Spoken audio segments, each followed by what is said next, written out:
Él parecía un hombre común, pero su oscuridad no tenía límites.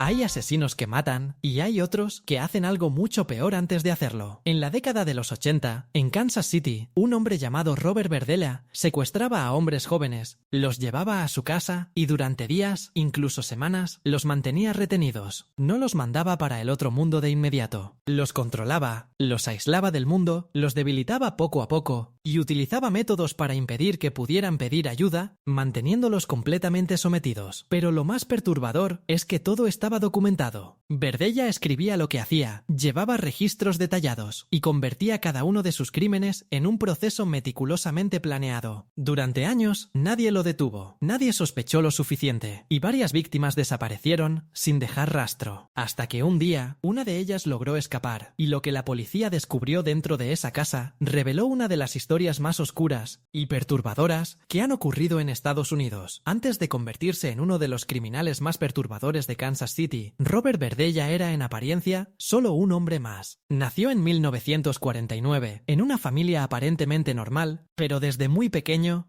algo en él ya no encajaba del todo. Su padre era estricto, dominante, un hombre que imponía disciplina dura en casa. Su madre, en cambio, era más distante, menos presente emocionalmente. Ese contraste creó un entorno frío donde Verdella creció sintiéndose aislado, incomprendido y en muchos momentos rechazado. Desde niño era diferente. Tenía dificultades para relacionarse con otros. No encajaba en la escuela y prefería pasar tiempo solo. Mientras otros niños jugaban, él desarrollaba intereses cada vez más extraños, especialmente una curiosidad obsesiva por el control y por la anatomía. Durante su adolescencia, ese aislamiento se profundizó. Comenzó a experimentar con pensamientos más oscuros, fantasías, donde él tenía el poder absoluto sobre otros. No era solo curiosidad, era una necesidad creciente de dominar. En cuanto a su vida personal, Verdella era homosexual en una época donde esto todavía estaba fuertemente estigmatizado. Esto marcó aún más su forma de relacionarse, llevándolo a vivir su identidad de manera reprimida, oculta y muchas veces ligada a dinámicas de poder y control. Con el paso del tiempo, empezó a sentirse atraído por hombres jóvenes, pero no desde una conexión emocional, sino desde una visión distorsionada, donde lo importante no era la persona, sino el dominio sobre ella. Ya en su vida adulta, logró construir una fachada convincente. Era conocido en su comunidad, tenía una tienda de antigüedades, hablaba con vecinos y podía parecer incluso amable. Pero esa normalidad era solo una máscara, porque detrás de esa vida cotidiana, sus pensamientos se habían transformado en algo mucho más oscuro, algo que ya no podía quedarse solo en su mente, algo que, tarde o temprano, iba a cruzar el límite, y cuando finalmente lo hizo, no hubo vuelta atrás. Para Robert Verdella, todo comenzaba mucho antes de que alguien cruzara la puerta de su casa. No era impulsivo, no era caótico, era paciente. Observaba a sus posibles víctimas, analizaba su comportamiento, buscaba señales de vulnerabilidad, soledad, necesidad, confianza fácil, personas que no llamaran demasiado la atención si desaparecían. Sabía exactamente a quién acercarse y cuándo hacerlo. Sus víctimas eran, en su mayoría, hombres jóvenes, personas que, en muchos casos, vivían al margen, lo que le daba una ventaja silenciosa. El primer contacto siempre parecía inofensivo. Una conversación casual, una oferta de ayuda, una invitación aparentemente amable. Podía ofrecer comida, refugio o simplemente compañía. Se mostraba tranquilo, cercano, incluso confiable. Nada en él parecía una amenaza. Y ahí estaba la clave, porque Verdella entendía algo que pocos comprenden, que la confianza es la puerta más fácil de abrir. Una vez que esa puerta se abría, todo lo demás era cuestión de tiempo. Cuando sus víctimas aceptaban entrar a su casa, cruzaban un límite del que ya no era fácil regresar. Ahí comenzaba su verdadero mundo, un mundo donde él controlaba cada detalle. Verdella no actuaba con prisa. Su objetivo no era terminar rápido, sino extender el control el mayor tiempo posible. Necesitaba días, a veces semanas. Aislaba completamente a sus víctimas del exterior, eliminaba cualquier punto de referencia y creaba un entorno donde el tiempo perdía sentido. No había relojes, no había señales, no había contacto con el mundo real, solo él y su control. Y poco a poco comenzaba el verdadero proceso. No era simplemente físico, era psicológico. Verdella no solo quería someter, quería transformar, quería llevar a sus víctimas a un punto donde la resistencia dejara de existir, donde la mente comenzara a rendirse antes que el cuerpo. Por eso, todo lo que hacía tenía un propósito: debilitar, confundir, desorientar, romper cualquier sensación de control interno. convertir cada día en una experiencia impredecible, cada momento en incertidumbre, hasta que la voluntad empezara a desaparecer. Pero lo más perturbador es que para él esto no era un acto desordenado, era un sistema, un proceso meticulosamente diseñado. Llevaba registros detallados, anotaba lo que ocurría, cómo reaccionaban, cómo cambiaban con el paso de los días, observaba, medía, ajustaba, como si cada víctima fuera parte de algo más grande, como si estuviera perfeccionando su método. Y mientras todo esto ocurría, afuera, nada cambiaba. Los vecinos seguían con su rutina, la ciudad seguía su ritmo. Las desapariciones no parecían conectadas. Ese era su verdadero escudo. No solo lo que hacía dentro de su casa, sino el hecho de que podía hacerlo sin ser visto, sin ser cuestionado, sin levantar sospechas reales. Durante años, ese sistema funcionó. Nadie lo detuvo, nadie entró a ese lugar, nadie imaginó lo que realmente ocurría detrás de esa puerta. Pero incluso los planes más calculados tienen fallas, pequeñas grietas, momentos que no se pueden controlar. Y en este caso, esa grieta apareció. Una de sus víctimas, en medio de ese entorno de control absoluto, logró encontrar una oportunidad. No perfecta, no segura, pero suficiente. En un momento de descuido, cuando todo parecía bajo control, esa persona hizo lo impensable. Se liberó y corrió sin mirar atrás, sin saber si lo lograría, pero con una certeza clara: si no escapaba en ese instante, no habría una segunda oportunidad. Y con esa decisión, todo cambió. Porque en cuestión de minutos, lo que había permanecido oculto durante años estaba a punto de salir a la luz. La policía sería alertada, la casa sería revisada, y el mundo, finalmente, vería lo que realmente estaba pasando.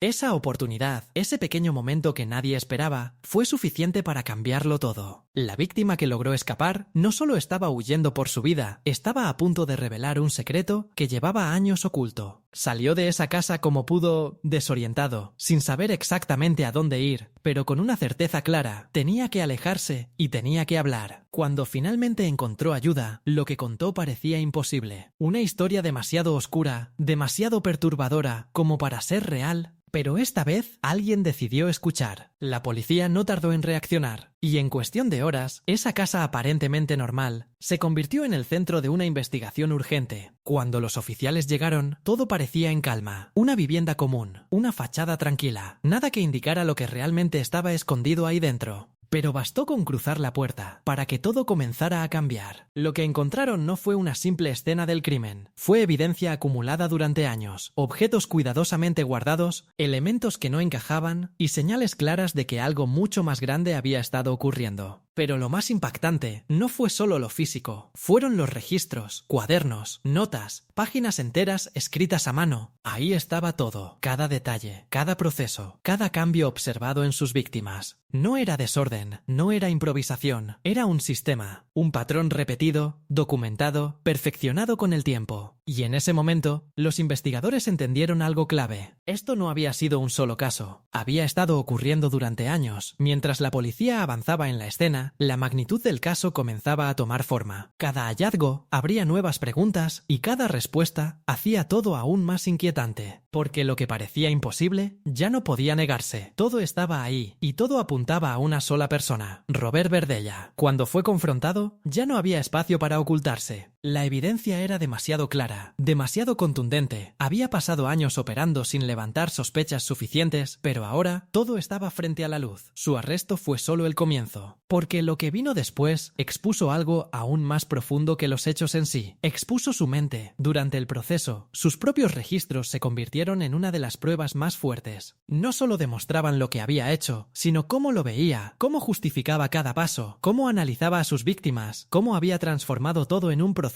frío, calculado, metódico. No había arrepentimiento real, no había emoción, solo una lógica distorsionada que convertía el sufrimiento de otros en algo funcional para él. Y eso fue lo que más impactó a quienes siguieron el caso, porque ya no se trataba solo de un criminal, se trataba de alguien que había construido un sistema y lo había mantenido funcionando durante años sin que nadie lo detuviera. Finalmente, fue condenado y enviado a prisión. Pero incluso con eso, la historia no termina, porque lo que ocurrió dentro de esa casa no desaparece con una sentencia. Queda en la memoria de una ciudad, en los archivos de quienes investigaron el caso y en la inquietante pregunta que deja todo esto: ¿cómo fue fue posible? ¿Cómo alguien pudo hacer algo así durante tanto tiempo sin ser detectado? La respuesta es incómoda, porque no ocurrió en un lugar aislado, no ocurrió lejos de todos, ocurrió en medio de la normalidad, en una casa común, en una calle cualquiera, rodeado de personas que jamás imaginaron lo que pasaba a pocos metros, y eso es lo que realmente inquieta. Que no siempre podemos ver el peligro, que no siempre hay señales claras, y que a veces las historias más oscuras no están escondidas en la sombra, sino justo frente a nosotros, esperando a que alguien logre escapar y finalmente cuente la